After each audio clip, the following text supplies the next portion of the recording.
నమస్తే మామలు, welcome back our channel Lokesh బొమ్మ వ్లాగ్స్. ఇప్పుడైతే నేను దుబాయ్లో ఉన్నా. దుబాయ్ వచ్చి ఒక దాదాపు 1 ఇయర్ అవుతుంది అంతే. నేను ఇంతకుముందు ఇది సెకండ్ టైం. ఇంతకుముందు నేను వచ్చింది 2016లో. 16 నుంచి 21 దాకా దుబాయ్లో ఉన్నా. దుబాయ్లో ఉండి వెకేషన్ అట్లా వెళ్ళిన. ఇక స్ట్రగుల్స్ పోయిన ఒక 1 మంత్ మంచిగా ఉన్న తర్వాత యాక్సిడెంట్. నేను ఇంతకుముందు వీడియోలో మీకు ఎక్స్ప్లెనేషన్ చేసినట్టు ఆ వీడియో. ఇక అప్పటి నుంచి ఇప్పటి వరకు ఇక స్ట్రగుల్స్ ఉంటాయి. ప్రతి ఒక్కరికి స్ట్రగుల్స్ ఉంటాయి. మనకు ఒక్కటి ఏంటంటే సెల్ఫ్ కాన్ఫిడెన్స్ ఒకటి ఉండాలి. సెల్ఫ్ కాన్ఫిడెన్స్ మన మీద మనకు ఉంటేనే ఏదైనా చేయగలుగుతాం.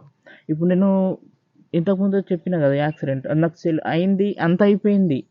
కానీ నేను నడవలేని సిచ్యువేషన్ నుంచి నడుచుకుంటా ఇప్పుడు ప్రజెంట్ దుబాయ్లో ఉన్నా. కాన్ఫిడెన్సే ముఖ్యం. ఎందుకంటే వేరేళ్ళు చెప్తే 10 మాటలు చెప్తారు, అవన్నీ వినని అవసరమే లేదు. మనకు సెల్ఫ్ కాన్ఫిడెన్స్ ముఖ్యం. మనం ఇది చేస్తాం, ఇది చేయగలుగుతాం అనే ఒక పట్టుదలతోనే ఉండాలి.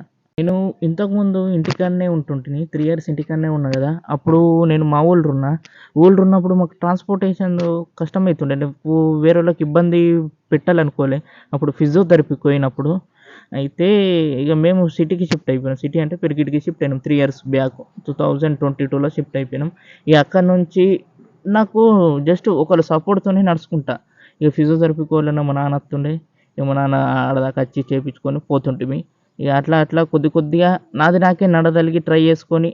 నేను ఇవన్నీ ఎందుకు చెప్తున్నా అంటే ఇంకొకరికి ఎవరు డిసప్పాయింట్ కావద్దు. మనకు కాన్ఫిడెన్స్ ఎక్కువ ఉంచుకోవాలి. ఇక నేను సపోర్ట్తో పోయినా. ఆ తర్వాత మెల్లమెల్లగా ఆటో ఎక్కుకుంటా హార్మోన్ ఫిజియోథెరపీ చేయించుకొని అప్పటికి ఫైనాన్స్గా బాగా కష్టం ఉంటుండే. అప్పుడు చేతిలో డబ్బులు చూడలేకపోతుండే. పర్ డే ఫిజియోథెరపీకి 300 అవుతుండే. ఇక అట్లనే నేను చిన్నగా కూరగాయలు అమ్ముకుంటా అట్లా ఇట్లా కొద్దిగా చేసుకున్నా. ఇక ఆ తర్వాత కొన్ని రోజులు చేసుకున్నాక 1 year అయిపోయింది. అప్పటికి వేరే వాళ్ళ సపోర్ట్ లేకుండానే నేను నడుచుకుంటూ పోయిన తర్వాత నాకు ఎందుకు ఇక ఈడనే ఆగిపోవాలా, నాకు అప్పటికి ఆలోచన లేకుండే. నేను దుబాయ్ పోనా, వర్క్ చేస్తానా చేయనా అనే కాన్ఫిడెన్స్ లేకుండే. ఆ తర్వాత మెల్లమెల్ల మోటివేషన్ నాకే మోటివేషన్ చేసుకుని నాతో అవుతుంది చేస్తా అన్న ఫీలింగ్తో ఉండే. ఇక 1 year తర్వాత మెల్లమెల్లగా ఏదైనా పోస్టులు అవి ఇవి పడుతుండే. అవి దానికి ఒకసారి ట్రై చేద్దాం మరి ఎట్లా అని ట్రై చేసిన. ఇక లాస్ట్ నేను చేసిన వర్క్కే ఒక దాంట్లో వచ్చింది అన్నట్లు. మెసెంజర్ చేసిన కదా, సేమ్ అదే టైప్లో పడ్డది. కానీ వాళ్ళు నాకు వచ్చిన తర్వాత ఒక అదంటే 1 monthలోనే విజా ప్రాసెస్ అంతా అయిపోయి దుబాయ్ వచ్చేసిన. దుబాయ్ వచ్చిన తర్వాత నేను అనుకున్న పని చేయలేరు. ఇది ఇచ్చిండు ఆఫీస్ బాయ్, నేను వచ్చింది మెసెంజర్ 5 ఏళ్ళు చేసుకున్నా. ఇక ఆఫీస్ బాయ్ వర్క్లో కొద్దిగా ఎక్స్పీరియన్స్ కొద్దిగా తెలుసు. అట్లా ఏ పని అయితే ఏముంది అన్నట్లు ఓకే చేద్దామని అన్నట్లు చేసుకుంటా వచ్చేసిన. ఇప్పుడు నేను దాదాపు 1 year అయింది. అదే నేను ఇంటికాడ ఉండి నాతోని కాదు, అట్లనే ఉండిపోతే ఇంటికన్నా అయిపోతుంటుంది. ఫైనాన్షియల్గా బాగా ఇబ్బంది పడిపోతుంటుంది. ఇప్పటికే చాలా దగ్గర తీసుకున్నాం డబ్బులు, అవి అందరు అడుగుట్లా అదొక మెంటల్ టెన్షన్ అయిపోతుండే. మళ్ళీ ఇక మార్కెట్ పెట్టుకున్నా కదా, అక్కడ కొద్దిగా కష్టం అయిపోతుండే. ఇల్లు అంతా ఏదో ఒకటి ఉంటుండే. అట్లా చూద్దాం మరి దుబాయ్. నా కాన్ఫిడెన్స్ నేను నడుచుకుంటా ట్రై చేసిన, అవుతుంది అనే పట్టుదలతోనే ఇక ఈడ దాకా వచ్చిన. ఇప్పుడు వచ్చి ఏడాది అయిపోయింది. ఇప్పుడు నాకు ఇంకా ఇది కాకుండా ఇంకో కొద్దిగా ట్రై చేయాలని చూస్తున్నా. నేను చెప్పేది ఏంటంటే అందరూ నిరాశపడద్దు. మనతో అవుతుంది అనే దాంతోనే ఉండాలి. ఇది కాకపోతే ఇంకొకటి ట్రై చేద్దాం, అది కాకపోతే ఇంకొకటి, అట్లా ట్రై చేస్తూ పోతేనే మనకి ఏదన్నా మంచి దొరుకుతాయి అన్నట్లు. ఇక నిరాశపడి ఇక మనతోని కాదు, నాకు ఈ ప్రాబ్లం ఆ ప్రాబ్లం అది ఇది అన్నట్లు ఉండద్దు. ఇప్పుడు ప్రాబ్లం నా స్పైన్ ఇంజూర్ అయింది.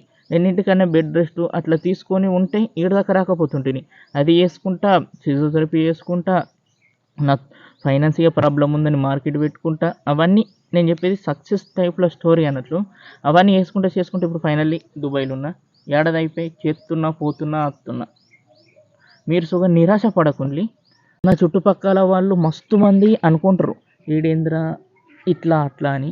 మనకు ఓల గురించి పట్టించుకోని అవసరం లే. మన దగ్గర పైసలు లేనప్పుడు అలియరు, అదేం కాదు. మనకు ఏదనిపిస్తే అది వేయాలి. మంది వాటలు అసలుకే పట్టించుకోవద్దు. ఇప్పటి నుంచి నేను కొన్ని వీడియోలు అప్లోడ్ చేస్తా. ఇప్పుడు నేను ప్రజెంట్ 78 వెయిట్ ఉన్నా.